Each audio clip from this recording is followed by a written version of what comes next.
Welcome back to Living with a Classic, and we have a new customer car in here. I thought you guys would like to see. It's a 1974 XJ12, so it's a carbureted Series 2 V12 XJ, and it's in here for well, a couple different things. It's been sitting for a few years, and now as a new owner, it's already been off to have a lot of body work done. It needed some new sills and things. That's been taken care of. It's been painted in certain places, so that's all done. However, I'm here to do the mechanicals, and it's been sitting for a few years. It doesn't run on all 12, it's more like 7 or 8. We're gonna go through brakes, things like that, and I'm gonna get inspected for the owner. They can enjoy it for a little bit, and then it's gonna come back to do some other things later on, like it needs a headliner, a couple other things, adjustment things.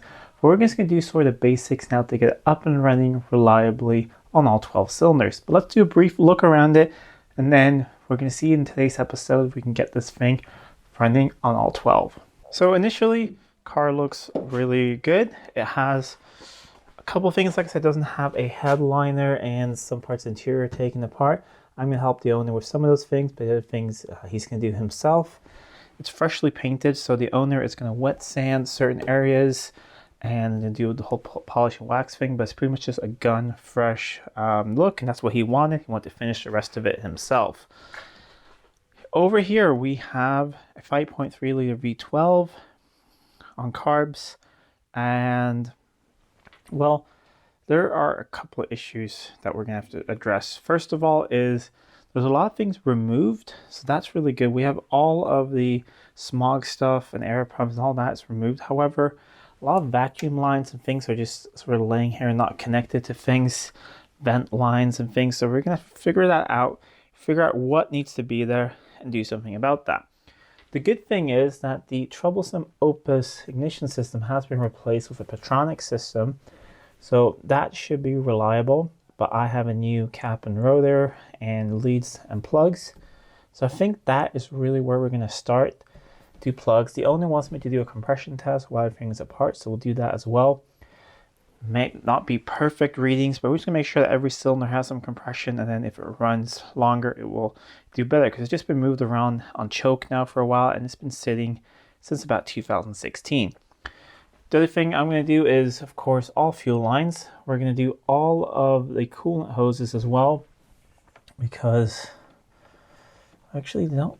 I'm going to have a look and see. I think we're going to do all hoses. Yeah, they're bad. We're going to do them because the owner wants all fluids flushed anyway, so we'll do that. Heater tap is missing. They've just blocked it off, so we'll need that. Fan shroud is missing, at least part of it, the part that's supposed to go around here. It does have the little extra electric fan. So we're going to see if I can source one of those or do something about that, or possibly switch to an electric fan if it's difficult to source a fan, because cooling is really the most important thing on these engines. Other than that, the carbs are supposed to have been rebuilt not that long ago, and I have a little bit of oil in that one as well. So that seems pretty good. When it runs, it feels like at idle, it's mostly running on that bank. So it's probably a carb issue, and then once you rev it up, this bank sort of comes to life. So I think that it does have a carb issue as well as an ignition issue. It has, I got stuck there. It has some exhaust leaks that we're gonna have to address. It has a fuel pump issue. So it's really only running on one of the pumps at the moment. The other one ran a little bit once I just get in here, once I tapped on it. So one of the pumps will need to be rebuilt. This is how they look on a V12. So you see it's just like the 6-cylinder, but then one more side to it. This side runs all right, it runs on both of them. This one does not. They have a fuel return system, so there's return valves. They all seem to be working. We just need to possibly clean the points or replace the points in that pump. Other than that, really a solid car, and it's worth fixing up. So let me just fire it up. You can hear what it sounds like. That's not running on all cylinders. And then I'll take all the plugs out. We'll do a compression reading, see what that tells us, and see if we can get it to run on all 12 with just doing some ignition tuning. So this being a carbureted car, there's a choke over there. So turn the ignition on. And you hear the pumps, they're just running all the time. And that's because there's a return. So that is completely normal, but just let it run for a bit. Make sure the carbs are full. And we don't need max choke, but a little bit of choke. And let's see.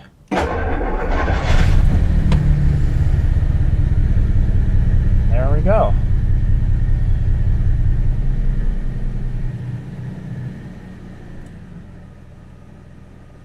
It's not that cold out, so we can actually turn that off. But let's go outside and I'll show you guys that it's not really running on all cylinders. First of all, pretty even on that side, but hardly anything coming out from that side, which is, I think, two reasons: carb adjustment, and we have a bit of exhaust leak somewhere over here, which needs to be fixed. See, it is running a little bit unevenly. It smells a little bit fuely as well. I haven't found any fuel leaks yet, but it smells a little fuely. It does rev up nicely. See, that is very close to 12. That is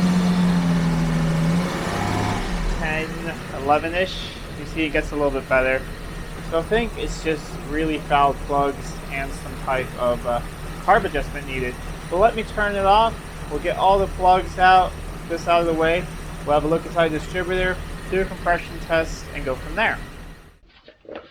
This should be loose to take off. If you've been following the channel, you know I love this tool. It is a hose, fuel hose pliers, but they work great for removing spark plugs, especially down on a V12. And they're essential to get them all back into place again.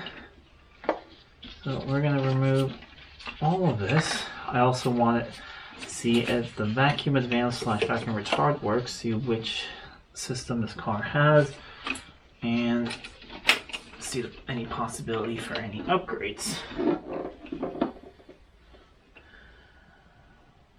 And it's not terrible, but there's definitely oxidation on all the contacts and slight burning. Let's see. These rotors can be quite difficult to get up. Oh, well, the rotor's cracked and bent, so no wonder this thing ran terribly. Let me try and get that off for you guys. Look at that. There's a massive crack in it and a bend. My guess is someone tried to take it off at some point and absolutely ruined it. And it's very, very worn. So the cap isn't that old, but the rotor is definitely older than the cap. So good thing we're replacing that. I'll bring the camera in here and show you guys the Petronic system. Doesn't look too bad. Looks pretty well set up. Let me show you guys here. Or first, oh, look at that. And that wasn't for me getting it out. It was just cracked. And someone had just sort of bent it back. But just have a look at it, just how bent it's been. So yeah. But here's the Petronic system. I believe it's no longer being made, which is a shame. But, oh no, it's not Petronic, sorry. It's Lumination. Don't think they make it anymore. But seems to be working. Really doesn't feel like the weights are doing anything. And there is that. So I'll grab a vacuum tester, test that a little bit later. But yeah, the weights aren't doing anything. I feel completely stuck. So yeah, I think we're gonna have to pull the distributor and do that. But I'm not sure if I want to do that right now. Let's pull plugs, see what they look like, and then we can make up our mind if we're pulling the distributor now or not. A little while later, I've done the compression reading, and the results are good. We'll go through them in detail in a little bit, but they're good. And it takes a while to do all 12, but it's really not that big of a deal. There's so much space on an engine with no AC compressor and no fuel injection. A trick to do it is you can use a zip tie, hold the throttle open, and you don't need to mess with the ignition or anything like that. You just remove these two cables here from the starter relay. The brown one is a permanent positive feed, and the thick one, the same thickness as the brown one, white with a red stripe, is the feed down to the starter. So you just connect those two together and you're good to go. But can someone find the issue? Besides the plug being really black, it's something else. I think we have some V12 owners and some V12 mechanics yelling at the screen. Let me make it a little bit easier for you guys. Can you see the difference now? Yeah, someone has put the wrong plugs in this car. Someone has put HE plugs in, which have a conical fit here, and these require just compression fitting plugs. So I first noticed something was going on when I used compressed air to blow around the plugs, but I thought I was just being crazy because it looked like one of the plugs was moving. I thought, no, Adam, you're just tired. But it was. They were all finger tight except one of them. So they've all been leaking compression really badly. This isn't oil, that's compression leaking up. So that's not going to help it's running. So that's really important. The HE and the pre-HE, they don't use the same spark plugs.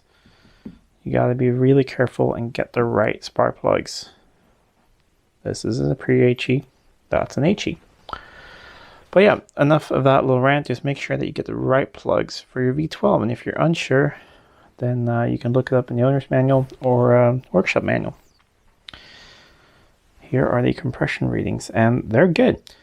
I wouldn't expect them to be perfect. This engine's been sitting for a long time, and the USDC has not been running well. But they're still really good. They're higher on the B bank than the A bank. That's okay. I think they're all going to even out once this thing actually runs. And at least we don't have any dead cylinders or anything that's massively different. The highs is 175, the lowest is 150. So I'm pretty happy with that. I'm going to give the myself the okay to continue working on this engine. We have the potential to get it to run on all 12. So the next thing is to get the distributor out, make sure the weights along that move in there because they're all seized up. And while that's out, I can clean up in here, make it look nice, and then we'll put it all back together and hopefully have 12 cylinder again. I just realized I should have filmed this before taking it apart, but I think I showed you guys that this, I mean the shaft of course moved, but that the springs and weights sitting on top of here didn't move. And that was just, everything's completely gummed up here. So I'm going to clean everything, lubricate it, put it back together, and show you guys that it's all working with the weights as it should. This is a very common V12 issue because no one ever services the distributor. It should actually be serviced. There's supposed to be a little sponge in there. It's missing. I'm going to add one. And you're just supposed to drop a little bit of oil there every single time you service a car, but no one does that. So then this happens. So then you need to take it apart every now and then and clean it out. I've already made a really detailed video a couple years ago on how to do this. So this is on my car. So I'll try and link that one down below so you guys can check it out. But I'll clean all this up, put it back together, and then I'll show you when it's ready to go back onto the car. I've made some progress. So the distributor, I stripped it completely, took it apart, cleaned it, and now it's lubricating. See if you can put this on here. You see it's springing back nicely. All the weights move really nicely and everything. So that's all back together, put into place. I'm going to put the top of the distributor back on and the whole lubrication system and everything back on. I put new plugs in it, and that was a little bit of a pain. I had to chase some of the threads because they were a little bit damaged, especially back here. But that's all sorted. All the plugs came in nicely. And then I've just degreased the worst of it because there's been so much blow by coming by.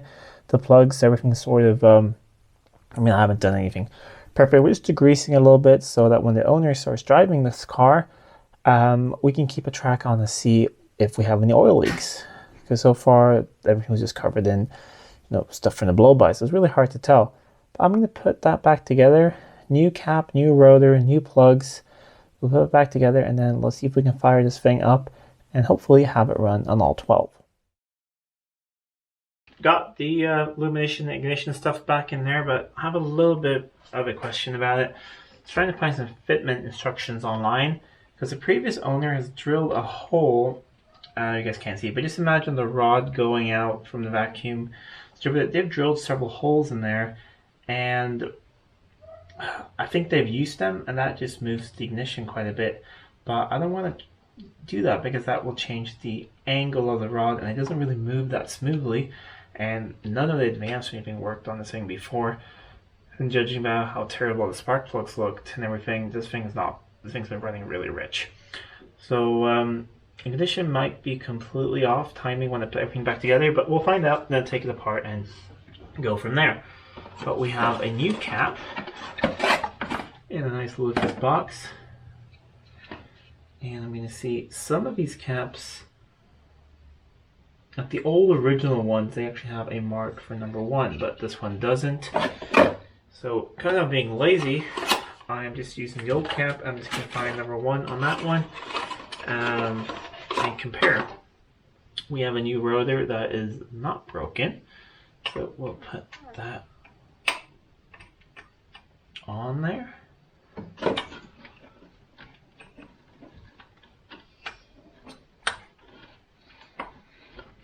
There we go. So it's a little tight first time, but all that's moving well. I'm going to put the cap on. I have new leads over here and everything. Put that back together. You know what I noticed once I got the cap on now? It actually does have a 1 on there, so that's really good. I think at one point I got some aftermarket cap that didn't have 1, but that one does, which is very, very nice. Firing order is pretty straightforward. It is basically, you know, 2 6-cylinder engines. And it starts with the A bank. So it is 1A, which is over here. This is A bank, that is the B bank. So after 1A, it's 5B. And, it's 1A, 6B, 5A, 2B, 3A, 4B, 6A, 1B, 2A, 5B, 4A, 3B. Something like that, I think, is correct. And in case that you're like me, you love the V12 firing order, I have shirts on my website with the firing order on them. So you can wear those and confuse people, especially people who love Chevy V8. So it confuses them with a long firing order like that. So I'm going to sort all of this mess out and get it all back together. Handy dandy, there is a arrow on the distributor, so this is the way it rotates anti-clockwise, so the next one is going to go on there. So I'm going to look for the correct one, put this all back together, and we'll turn it on. Everything should be back together, and the timing is probably a little bit off, but let's just see if it fires up. Otherwise we may need to adjust a couple things.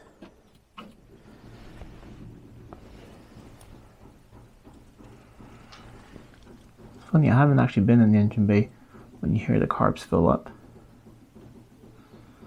All right, let's give it some choke.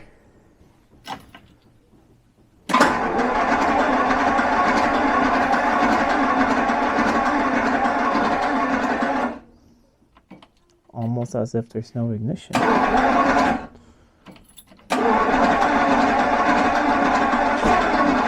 we go. Let's give it some more choke, maybe.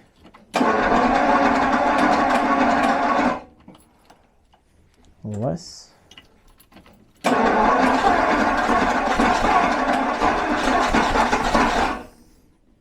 I've made a little bit of an adjustment to the timing, so let's see. There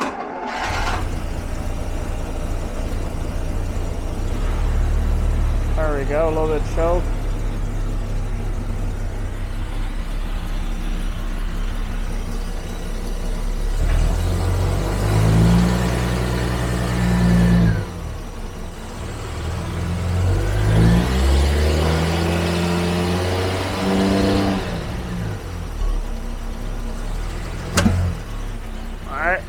We do have some timing adjustments to do, so we've got to let it warm up and get timing light out, but it's getting quite late today, so that will have to be another day, but it does fire up, and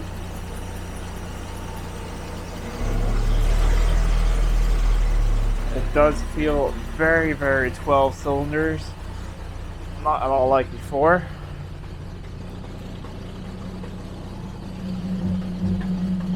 Alright, I mean, we're missing on one there, but it definitely needs a lot of adjustments. But we are running on 12.